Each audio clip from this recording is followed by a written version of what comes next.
Class 10 के सभी विद्यार्थियों, 13 फरवरी के दिन हमारे जिन बच्चों का एग्जाम है उनके लिए यहाँ पर देखिए एक प्रैक्टिस पेपर लेकर आए हैं। जिस तरह मैंने आपको हिंदी और संस्कृत में बताया पूरे फंसे उसी में से, इसी तरह मैथ्स में भी फंसेंगे। 100% गारंटी है। आप तो मेरे द्वारा जो बताए गए पेपर है, ये प्रैक्टिस पेपर, इनको जरूर सॉल्व करके जाइएगा। इन्हीं में से सब कुछ आएगा। ठीक है, इन बच्चों ने वादा किया था, इनको मैंने, ठीक है, इनने भरोसा किया, तो इतनी परसेंटेज इनकी बने, आपकी बने। गणित में कभी 1 नंबर का भी कट जाए तो मेरी जवाबदारी। एक बार आप देखो तो सही कितने मोस्ट इंपोर्टेंट प्रश्न मैंने इसमें ऐड किए हैं। चलिए शुरू करते हैं। किसी बिंदु Q के लिए प्रत्येक विषम पूर्णांक का जो रूप होगा वो कैसा होगा, तो 2Q + 1 होगा। द्विघात बहुपद में बहुपद की घात होगी 2। ठीक है, जब a1/a2 = b1/b2 but is not equal to c1/c2, तो ये आपका कौन सा हल होगा। ऐसी कंडीशन में आपका कोई भी हल नहीं होने वाला है। ठीक है, बिंदु ए 0,6 इसके निर्देशांक है, बी के निर्देशांक है 0,-2 के बीच की दूरी है 8। ठीक है, यहां से आपका 50 डिग्री आ जाएगा। और ये जो फॉर्मूला है ये आपका माध्यक का फॉर्मूला है। इंग्लिश मीडियम वाले बच्चों के लिए तो वो बढ़िया से यहां से स्क्रीनशॉट लेंगे। चलिए, हो गया इतना। अब है रिक्त स्थान। यदि px एक द्विघात बहुपद है, यदि px क्या है, एक द्विघात बहुपद है, तो px = 0 को क्या कहेंगे, वर्ग समीकरण। क्या कहेंगे,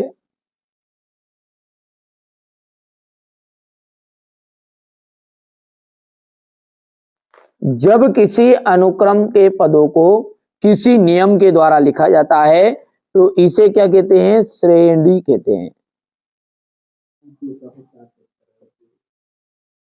ठीक है, सभी व्रत कैसे होते हैं, सभी व्रत होते हैं समरूप। नीचे खड़े रहकर ऊपर की ओर देखने के लिए दृष्टि रेखा को क्षैतिज रेखा से जितना ऊपर की ओर घुमाना पड़ता है वहां कोण उन्नयन कोण कहलाता है। क्या कहलाता है वो, उन्नयन कोण।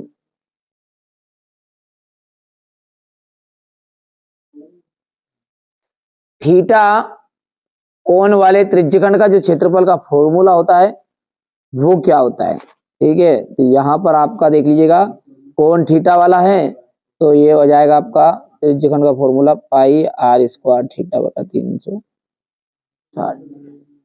बेलन के जो आयतन का फॉर्मूला है वो होता है 1/3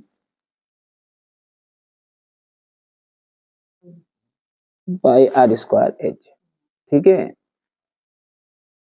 चलिए, तो यहां पर देखिए थोड़ी सी मिस्टेक हो गई है, 1/3 नहीं है, ये आ जाएगा आपका πr²h।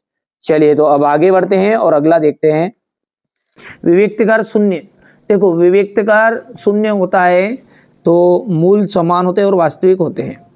समरूप त्रिभुज, समरूप त्रिभुज का जाएगा आपका समबाहु त्रिभुज x, ठीक है भैया, तो ये कितना है, तीसरा देखते हैं अपन। हाँ, तीसरा है अपना x, 0 की भुज। भुज का मतलब होता है आगे वाला मान, कोटि का मतलब होता है पीछे वाला मान, तो भुज कितनी इसकी x ही है। ठीक है, साइन 30 डिग्री का मान होता है 0। कहाँ दिया हुआ है, साइन, सॉरी, हाँ, साइन 30 का मान तो 0 होता है, 1/3 होता है। तो ये जो साइन 30 है, इस साइन 30 का यदि अपन बात करेंगे तो ये किसके बराबर होगा, ये बराबर होगा आपका cos 60 डिग्री के। सेक थीटा, सेक थीटा आ जाएगा 1/cos 1 + 10 का आ जाएगा ये sec² थीटा। ये आपकी सर्व समीकरण है। आगे बढ़ते हैं, यहां से हो गया ये। अब एक वाक्य में उत्तर, ax² + bx + c = 0 में विविक्तकर है। ये b² - 4ac को क्या कहते हैं, विविक्तकर कहते हैं। यहाँ से देख सकते हैं आप, वहाँ रेखा जो हम क्या कहलाएगी, जो हमारी आंख से सीधे भूमि के समांतर जाएगी उसे अपन कहते हैं, देखो, भूमि की तरफ जाने वाली रेखा को क्षैतिज रेखा कहते हैं। क्या कहते हैं, क्षैतिज। और जो वस्तु और हमारी आंख दोई को मिलाएगी उसे कहेंगे अपन दृष्टि रेखा।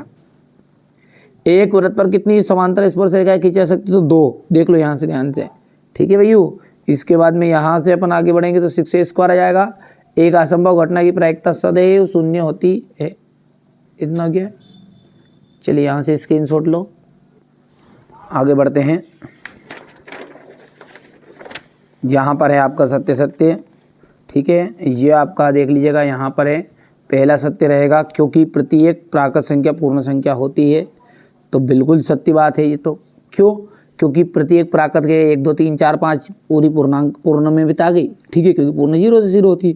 समांतर श्रेणी के पद सदैव बढ़ते क्रम में होते हैं, ये आपकी असत्य बात होगी, ठीक है। समकोण त्रिभुज में कर्ण सबसे बड़ी भुजा होती है, तो ये सत्य है, ठीक है। 4,0 और 0,3 के बीच की दूरी 5 इकाई है, यह सत्य है।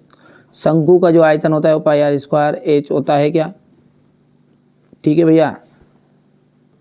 तो देखिए यहाँ पर शंकु का जो आयतन का फॉर्मूला था वो होता है 1/3, तो ये आपका हो जाएगा यहाँ पर असत्य, क्योंकि 1/3 पाई आर स्क्वायर एच होता है उसका, है ना भैया।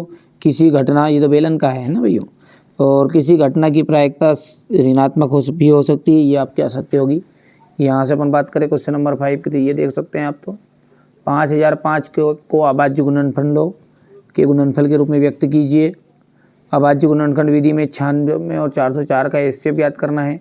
सिद्ध कीजिए कि 7 करनी 5 एक अपरिमेय संख्या है, हो गया इतना। चलिए इसके बाद में ये यहाँ से है क्वेश्चन नंबर 8 को ध्यान से देखना है आपको। ये सारे सॉल्यूशन है मैंने पूरे लॉन्ग वीडियो में डाल दिए हैं, ठीक है, और टुकड़े टुकड़े में भी डाले, जैसे अपन ने 6 से 10 तक पढ़ा दिया, फिर 10 से 12 तक, ठीक है। प्ले लिस्ट में जाकर चेक करना, सारी चीज़ें मिलेगी आपको, तो है ना। इस चैनल के अलावा कहीं भटकने की ज़रूरत नहीं, और वास्तव में नंबर चाहिए तो देखो यार, बार बार मैं बताता हूँ, हर वीडियो में बताता हूँ कि इन बच्चों की तरह भरोसा करो, और बाद में जब रिजल्ट खुलेगा ना, आज तो मेरी बातें ऐसी लग रही होगी, परीक्षा देके आ जाओगे, ठीक है, जब रिजल्ट खुला जब पता चलेगा नहीं यार इसने तो स्टेप भी सीखी थी सही तरीके से, अरे हमने तो 92 नंबर का करके आए, तो 92 के 92 नंबर मिले, हम तो भाई साहब हमारा तो 75 के 75 ही करके आए थे, तो 75 में 92 का मतलब है 100 नंबर का आपको 25 वो जोड़ के, ठीक है, कि हम तो यार हमारा तो 75 का करके आए थे पूरी, तो 75 आए ना, हमारा तो 100 नंबर हो गए। तो भैया इस चीज़ के लिए क्या करना पड़ेगा, आपको तरीका सीखना पड़ेगा। वो तरीका कहाँ मिलेगा, इसी चैनल पर बता दिया है मैंने हर वीडियो में आपको, ठीक है, पूरा लॉन्ग वीडियो में के द्वारा बता रहा हूँ। तो आप तो बढ़िया से कंप्लीट करो, कोई दिक्कत नहीं, कोई परेशानी नहीं है। हाँ, या आता है तो ज़्यादा समय बर्बाद मत करो, नहीं आता, जो चीज़ नहीं आती उसको समझो, ठीक है, क्योंकि समय कम, और रिवीजन करने के हिसाब से भी आप देख सकते हो, करना देखना चाहो तो, ठीक है। ये क्वेश्चन नंबर 12 हो गया है, यहाँ पर हो गया। ये आपका क्वेश्चन नंबर 13 हो गया है, यहाँ पर से देखिए, ये यहाँ से क्वेश्चन नंबर 14 है, ये 15, ये 16,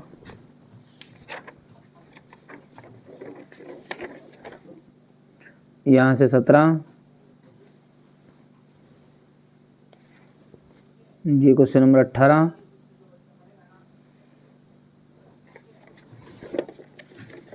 ये क्वेश्चन नंबर 19, ठीक है भैया। ये क्वेश्चन नंबर 20,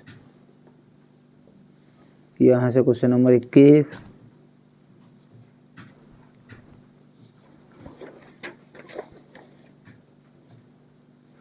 ये 22 है यहाँ पर,